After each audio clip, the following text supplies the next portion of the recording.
les capacités. Après, est-ce qu'il va tenir toute une saison face à Martin? On va voir. En tout cas, première course aujourd'hui, premier duel. Martin qui a choisi de partir avec un bœuf, ça montre qu'il fait quand même pas bien chaud. C'est parti pour le tenant du titre de la Coupe du Monde, Martin Fourcade, qui ouvre donc sa saison à titre individuel.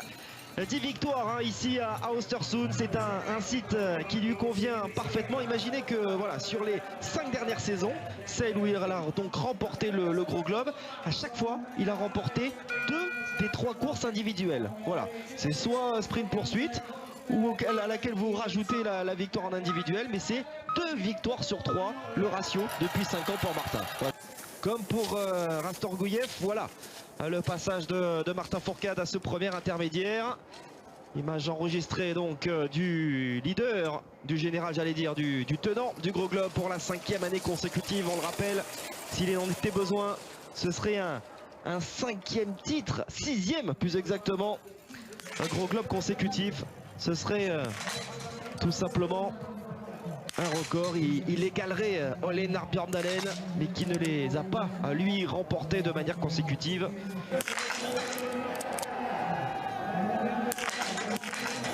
Et le plat pour Simon Schempp.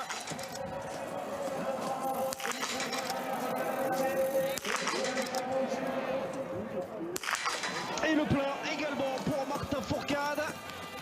Ah, et superbe, superbe. On a vu peut-être un petit peu plus de vitesse du côté de l'Allemand. Martin a plus assuré, mais plus rapide sur les skis. Il a quand même fait un beau tir, Martin, souvent sur ses premiers tirs couchés au début de la saison. Il a un petit peu d'appréhension, il lâche ses balles doucement. Non, là, il a bien engagé, il s'est senti en confiance. Et je pense qu'on a vu qu'il a tout de suite regardé où était Schempp. Je pense qu'il a peut-être envie d'essayer de le rattraper assez vite pour lui mettre la pression. Là, clairement, s'il revient dans les skis de Schempp, ça va pas être la même chose derrière pour les tours qui vont suivre. Il va y avoir vraiment un duel très serré. Et je pense que Martin essaye pour l'instant de jouer ce jeu-là. Là, ça fait cher tout de même pour Garanitchev.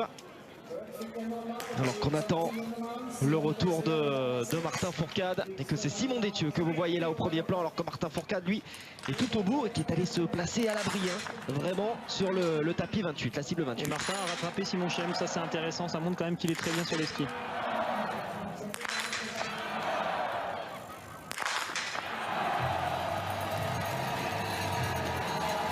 Et une faute pour Simon Détieux. C'est compliqué pour les deux de lâcher leur première balle. Et une faute de chaque côté. 2 fautes de chaque côté. Là on a vraiment des tirs qui se ressemblent comme 2 gouttes d'eau. Ouais, ça souffle et ils ont le vent de face là, c'est pas le vent qui vient de la gauche, mais c'est justement le vent qui va vers la gauche. Ils l'ont en plein en face d'eux, ils peuvent pas se mettre à l'abri. Ils ont beau être à la cible 30, c'est pas facile.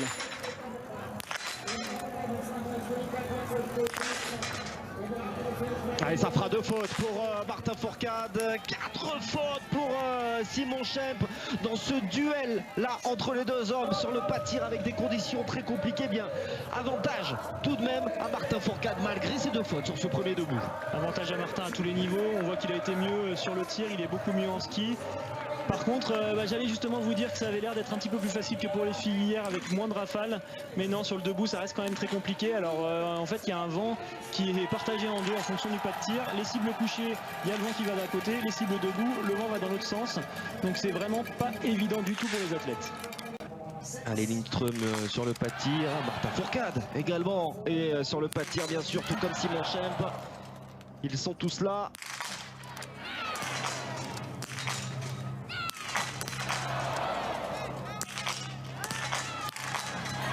Allez, une tête pour Lindström. Il faut faire le plein là, Martin. Ouais, ce qui est fait sur ce deuxième coucher. Costaud, intelligent, Martin Fourcade. Là aussi, il y a des points à aller chercher. Et des gros points, parce qu'il reste bien évidemment à portée de fusil d'un Rastorguyev. Et Simon Schempp qui a quand même beaucoup plus de mal. On peut voir quand même qu'il y a une petite différence en ski entre Martin et Simon Schempp. Ça c'est intéressant pour la suite de la saison. Alors sur cette course, clairement, si Johannes Bö continue son tir parfait, ça va être très très dur d'aller le chercher. Mais Martin peut encore croire au podium. On voit qu'il est quand même très rapide sur les skis. Et même malgré plutôt ces 2 pénalités, il peut quand même faire un bon coup aujourd'hui. Et malheureusement, la troisième n'est pas bonne pour Simon. Allez, limiter la casse. Ouais, ce sera une faute pour Simon. Alors que Martin Fourcade est en train d'en terminer. Ouais, c'est fort avec ce dernier debout. C'est parfait. Il va ressortir devant Rastor Gouyev et mettre peut-être un brin de pression sur Johannes Beu qui évidemment va avoir ses indications en tête. Alors c'est fort ce qu'a fait Martin. Aujourd'hui la victoire ne dépend plus de lui. Si Johannes Beu réussit le tir parfait sur ce dernier tir, il restera devant quoi qu'il arrive. Mais là, ça montre quand même que Martin est bien dans sa saison. Il est solide au niveau du tir. Les conditions n'étaient pas faciles. Regardez les fanions là-bas au fond qui bougent encore beaucoup. Il y avait du vent. Il a réussi à resserrer un petit peu la vis. Il n'a pas eu de chance sur son premier tir debout, clairement, même si on ne lui cherche pas d'excuses. Hein. Il faut le dire. Regardez comme ça souffle. Ce n'était pas forcément le cas pour tout le monde à chaque fois. Mais Martin, il s'est bien ressaisi. Il savait qu'il n'avait plus le droit à l'erreur. Et là, clairement, il joue le podium. Et la victoire, ça va dépendre de la prestation de Johannes Beu qui, lui, n'a pas beaucoup le droit à l'erreur quand même. Hein. Voilà. Johannes Beu qui est venu se placer là juste derrière Bjørntegard.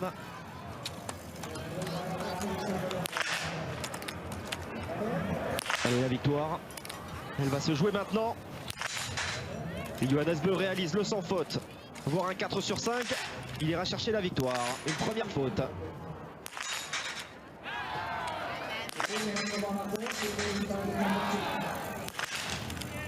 Une deuxième faute.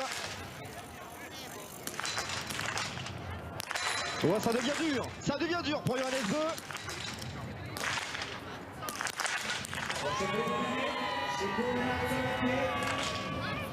Et là il y en a du vent ce coup là, c'est pas la même, c'est clair.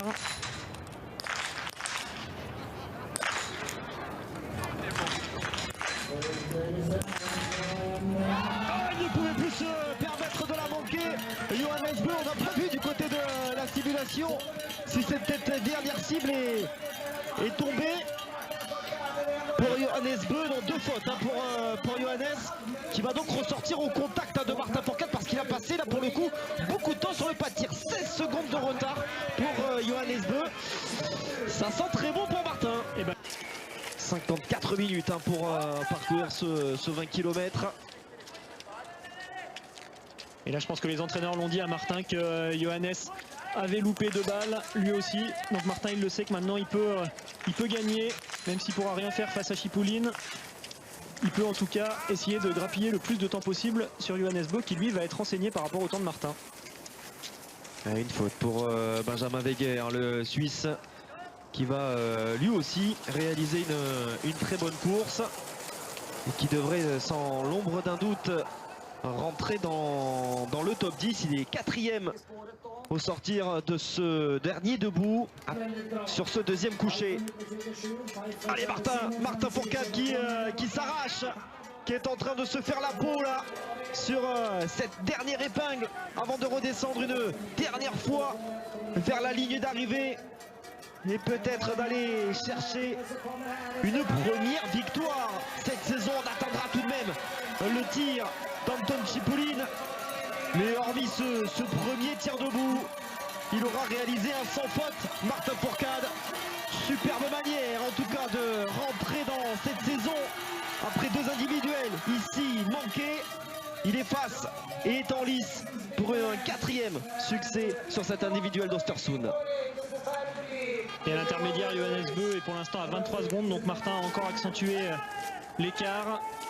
On va voir à ce nouvel intermédiaire si ça continue de grandir. 24 secondes maintenant, voilà, c'est intéressant. 8 secondes de prix par rapport à la sortie du stade. C'est quand même un 20 km qui laisse des traces et quand on joue plus forcément devant, ça sert à rien de se fatiguer trop. Des courses, il y en a encore beaucoup. Le sentiment du devoir accompli, très certainement, du côté de Martin Fourcade. Alors que l'on va suivre, faire un petit peu de radio pour le premier tir de Fabien Claude. On va suivre également avec grand intérêt le dernier adversaire en lice pour la victoire, c'est Anton Chipouline, même si Johannes Beu est lui en train d'en terminer. Et Martin a encore repris du temps, c'est intéressant, hein. Martin, on a pu voir qu'il a réussi à finir très très fort. L'écart ne fait que grandir. Pourtant Johannes il n'a pas abdiqué. Allez, 3 fautes pour Fabien Claude. Ils ont le même nombre de minutes de pénalité, 18 sur 20 pour Johannes comme pour Martin Fourcade. Et c'est donc sur la piste que Martin Fourcade aura été le plus costaud. Johannes Beu va devoir s'incliner une nouvelle fois, mais ce sera un podium à n'en pas douter pour débuter la saison du côté du Norvégien. Tchepelin réalise une belle course. Tchepelin est en lice pour aller chercher cette première victoire de la saison.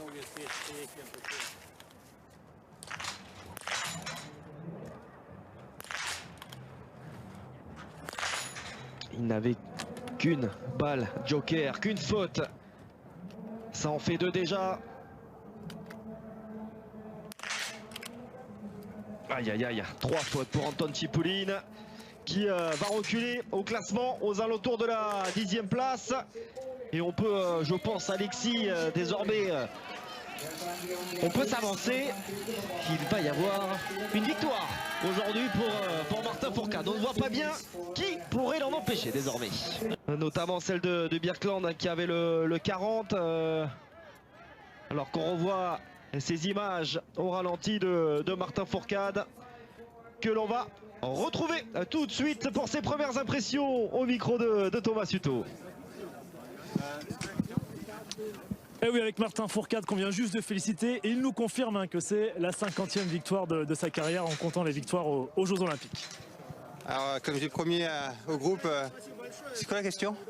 Parce qu'on a vu que c'était compliqué hier avec Justine, donc on va essayer de mieux faire aujourd'hui. Non, ouais, c'est la 50e, je suis super content, c'est la première de la saison, c'est garder le dossard jaune, c'est me prouver à moi-même, même si j'avais des certitudes que après une saison entière d'entraînement, on est toujours présent, on est toujours capable de gagner, et c'est fait dès la première course, donc voilà, c'est une super entame pour moi. Une victoire acquise dans des conditions difficiles cependant. Ouais, des conditions difficiles, on attendait du vent, on a été agréablement surpris au réglage avec des réglages plutôt, on va dire, calmes. Et c'est vrai que à l'arrivée sur mon debout, j'ai vu que c'était une toute autre course qui se préparait. On est arrivé tous les deux avec Simon Champ, je crois qu'il en laisse 4 sur ce tir-là. Donc voilà, c'était avant tout, moi sur ce tir-là, sauver ma course, essayer d'avoir le meilleur compromis possible entre pas trop perdre de temps et pas trop louper de balles. Voilà, c'est ce que j'ai fait malgré 2 fautes, mais c'était des conditions difficiles, donc je savais qu'après en ayant un peu plus, on va dire, de réussite, de chance sur les conditions de vent, j'avais encore moyen avec 18 de jouer quelque chose de beau. Sur les skis, vous étiez dans un bon jour et Simon Champ dans un mauvais jour, ou c'était votre objectif de le rattraper pour lui mettre la pression sur cette course? C'était pas forcément une histoire de pression, mais voilà, je sais que Simon Champ est un excellent skieur. Sur une course comme ça, c'était vraiment mon objectif d'essayer de le rattraper de suite pour après faire une course un peu plus tous les deux, essayer de se relayer, c'est ce qu'on a fait. Voilà, on a une bonne entente en course avec Simon, même si c'est un adversaire coriace. On a été intelligents tous les deux sur la piste, on a donné le meilleur, et c'était en tout cas la bonne stratégie pour moi sur les skis. Satisfait également de votre prestation en tir couché, où vous avez pris quelques risques? Ouais, ça satisfait, j'ai pris des risques, j'ai aussi tenté de saisir les opportunités. Donc voilà, c'était ce qu'il y avait à faire aujourd'hui, c'est plutôt très réussi. Toujours un peu fatigué de la course, mais je suis super content. Pour terminer, Justine hier me disait qu'elle avait parfois des chansons dans la tête, comme Hélène Ségara pendant les courses. Est-ce que ça vous arrive également? Moi, j'avais pas une chanson pendant la course aujourd'hui, mais ça fait 6 mois que j'avais un gros sentiment de revanche quand même. Voilà, une grosse pensée pour la fédération norvégienne aujourd'hui, et ça m'a suivi toute la course, ça m'a beaucoup aidé, et je suis sûr que ça m'aidera encore tout le reste de la saison. Une petite dédicace à Siegfried Mazet du coup. Bonne soirée. Merci Martin.